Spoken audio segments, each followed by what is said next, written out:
कहते हैं सिनेमा सिर्फ पर्दे पर ही नहीं दिलों में जादू करता है और अगर कोई कलाकार उस जादू को जीता जागता रूप दे दे तो उसके लिए लोगों की दीवानगी पागलपन बन जाती है। आज के फैंस शायद स्टार्स को ट्रेंड करा दे, लेकिन एक दौर ऐसा भी था जब लोग अपने पसंदीदा कलाकार को देखने के लिए अपनी पूरी जमा पूंजी तक दांव पर लगा देते थे। और ऐसा ही जादू था भारत की पहली फीमेल सुपरस्टार कंचन बाई का, जिनकी एक झलक पाने के लिए एक फैन ने अपना घोड़ा तक गिरवी रख दिया था। भारतीय सिनेमा का शुरुआती दौर सिर्फ काले सफेद फिल्म में नहीं बल्कि अद्भुत कहानियों और असाधारण कलाकारों से भरा हुआ था। इन्हीं कलाकारों में एक नाम इतिहास में सुनहरे अक्षरों में लिखा गया, कंचन बाई, जिन्हें भारत की पहली महिला सुपरस्टार कहा जाता है।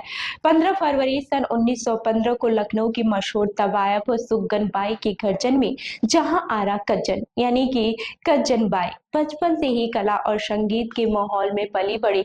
हालांकि उनकी दुनिया कोठों की चकाचौंध से घिरी थी, लेकिन उनकी मां चाहती थी कि बेटी की प्रतिभा सीमित न रहे, इसलिए उन्होंने उन्हें पटना भेजा, जहां कंचन ने इंग्लिश, उर्दू और क्लासिक म्यूजिक की शिक्षा ली। कंचन बाई बेहद कम उम्र से ही अपनी आवाज के जादू के लिए मशहूर होने लगे। उनकी गायकी उस दौर में किसी भी महफिल की जान होती थी। इतनी कम उम्र में 250 से 300 रुपए मिलने का मतलब था कि लोग उनके सुरों के मुरीद हो चुके थे।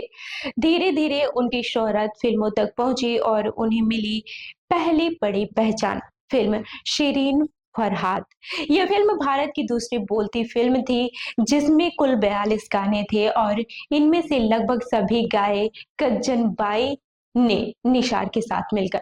महज 16 साल की उम्र में फिल्म सुपरहिट हुई और कंचन बाई रातों रात देश की पहली महिला सुपरस्टार बन गई। लेकिन उनकी लोकप्रियता सिर्फ शहरों तक ही सीमित नहीं थी। इतिहास में दर्ज एक किस्सा बताता है कि लाहौर का एक तांगे वाला उनकी फिल्म 22 बार देखने गया। वो कंचन बाई का इतना बड़ा फैन था कि उसने सिर्फ उसके लिए अपना घोड़ा तक गिरवी रख दिया। आज ये सुनने में कहानी जैसी लगती है, लेकिन उस दौर में सिनेमा और कलाकारों के प्रति प्रेम इसी स्तर का था। कंचन बाई ने न सिर्फ पर्दे पर जादू चलाया बल्कि समाज की परतों को चीरते हुए एक मिसाल भी बनी। कोठे से निकलकर रूढ़ियों को चुनौती देते हुए वो बॉलीवुड की पहली फीमेल सुपरस्टार बनी और अपने सुरों, शख्सियत और संघर्षों से एक ऐसी विरासत छोड़ गई जिनकी चमक आज भी फीकी नहीं पड़ी। तो कंचन बाई की ये कहानी आपको कैसी लगी हमें कमेंट करके जरूर बताएं और ऐसी ही अन्य कहानियों के लिए